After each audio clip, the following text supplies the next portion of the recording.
इस समाज से लेने की जो आदत है, अब तो सरकार से भीख मांगने की आदत लोगों की पड़ गई है। नेता आते हैं तो कागज, एक टुकड़ा दो कागज मिलते हैं उनको, मंच पर है माला पहनाएंगे और एक पत्र पकड़ा देंगे। ये अच्छी आदतें नहीं है। लेने की बजाय देने का मानस बनाइए। मैं दावे से कहता हूं, आप भी सुखी होंगे और एक संस्कारवान समाज को हम खड़ा करेंगे। ये भिखारियों की फौज इकट्ठा करना, ये समाज को मजबूत करना नहीं है, ये समाज को कमजोर करना है। हम मुफ्त की चीजों के प्रति जितना आकर्षण रखते हैं, ये वीरांगनाओं का सम्मान नहीं है। किसी शहीद का सम्मान तब है जब हम उसके चरित्र के साथ जीने की कोशिश करें। ऐसा कोई शहीद का नाम जानते हो जिसने किसी से भीख मांगी हो? मुझे नाम बताना।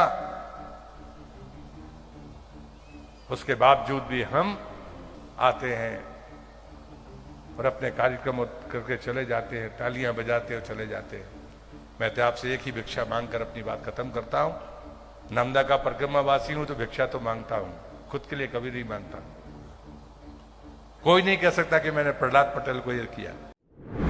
आदरणीय देश के प्रधान सेवक, देश के प्रधानमंत्री नरेंद्र मोदी जी, आदरणीय जेपी नड्डा जी, आदरणीय मुख्यमंत्री जी मोहन यादव साहब और आदरणीय भारतीय जनता पार्टी के प्रदेश अध्यक्ष जी। एक मंत्री ने जनता को कहा कि आप भिखमंगे हो।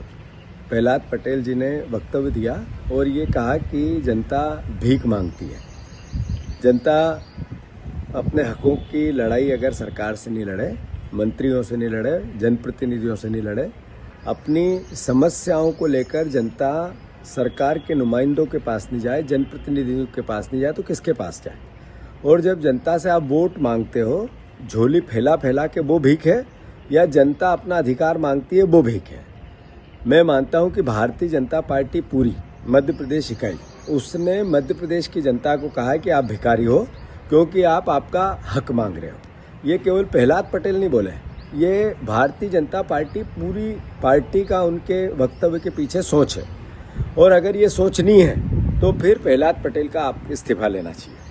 अगर देश के प्रधानमंत्री इतने संवेदनशील है, अभी सांसद और विधायकों को ट्रेनिंग देके गए, लोक व्यवहार सिखा के गए, जनता के सामने कैसे प्रस्तुत होना है इस बात को कह के गए, तो क्या ये ट्रेनिंग देके गए प्रधानमंत्री कि जनता को आप भिखारी कहो?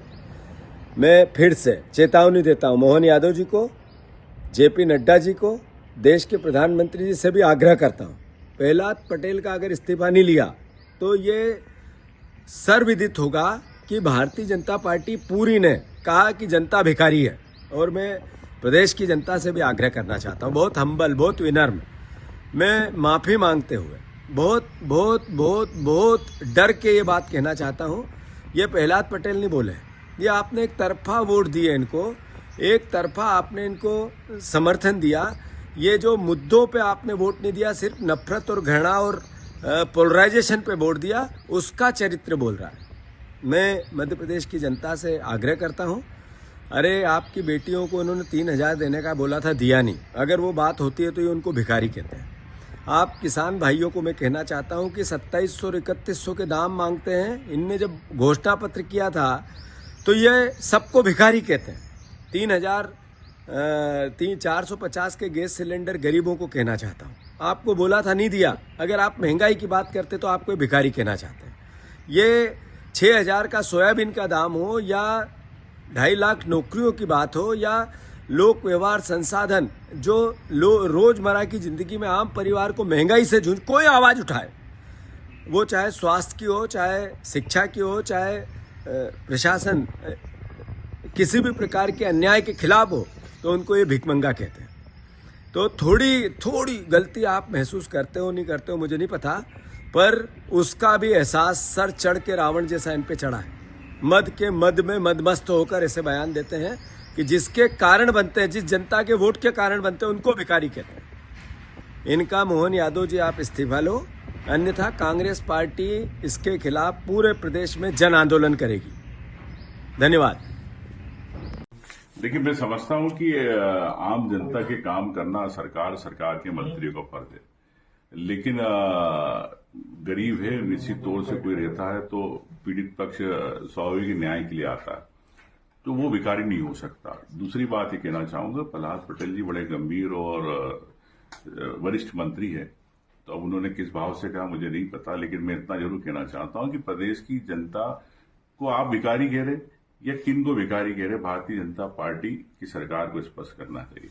और रही योजनाओं की बात, योजनाएं, उन योजनाओं पे हमें फोकस करना चाहिए सरकार को, जिससे सभी वर्गों का, महिला हो, युवा हो, उद्यमी हो, किसान हो, उनका कैसे फायदा हो सके, जब ये प्रदेश आत्मनिर्भर हो सके। सर, आप एक खुद जनप्रतिनिधि रहे हैं और इस तरीके की पर्ची लाने के इरिटेट करता है, क्योंकि इतनी सारी पर्ची आ जाती है। लग तो यही रहा है कि वो ज्यादा पर्ची से परेशान हो गए। देखिए, ये सामान्य बात है, कहीं भी जाते तो 10 लोग अपने पक्ष रखते, पीड़ित पक्ष न्याय के लिए। और अगर कोई अधिकारी अगर नहीं सुन रहा जिले में, ब्लॉक में, तो निश्चित तौर से सरकार या जो बैठे नेता, जनप्रतिनिधि, हम भी बैठे तो हम लोग उसे न्याय की आवाज उठाने की बात करते। तो इसमें इरिटेट नहीं होना चाहिए। मैं समझता हूं कि तत्काल जो भी व्यक्ति आया उसको न्याय मिलना चाहिए। फिर सीएम ऑनलाइन क्यों है? सीएम ऑनलाइन में हजारों शिकायतें पड़ी है, क्यों नहीं हो पा रही है? तो ये सिस्टम तो बना देते हैं, लेकिन सिस्टम के प्रति जवाबदार कौन हो? क्या मुख्यमंत्री जवाबदार, कलेक्टर जवाबदार, कौन जवाबदार? स्पष्ट होना चाहिए। प्रमुख सचिव, चीफ सेक्रेटरी को भी इसमें संज्ञान लेना चाहिए कि हजारों आवेदन प्रदेश के अंदर पेंडिंग पड़े, उस पर तत्काल निराकरण होना चाहिए। ठीक। तो सुना आपने किस तरीके से प्रहलाद पटेल केंद्रीय मंत्री ये बयान देते हुए आम जनसभा में नजर आ रहे हैं कि जिस तरीके से जनता को आदत लग गई है कि वे सरकार से भीख की उम्मीद करते हैं, अब इस आदत को छोड़ने का वक्त आ गया है। और ऐसे में कांग्रेस पार्टी ने इन तमाम जिस तरीके की बयानबाजी हुई है, इस पर जमकर सरकार पर हमला बोला है। सुनिए किस तरीके से कांग्रेस पार्टी के नेता उमंग सिंगार और कांग्रेस पार्टी के मध्य प्रदेश इकाई के अध्यक्ष जीतू पटवारी प्रहलाद पटेल के इस बयान पर कटाक्ष करते हुए नजर आ रहे हैं।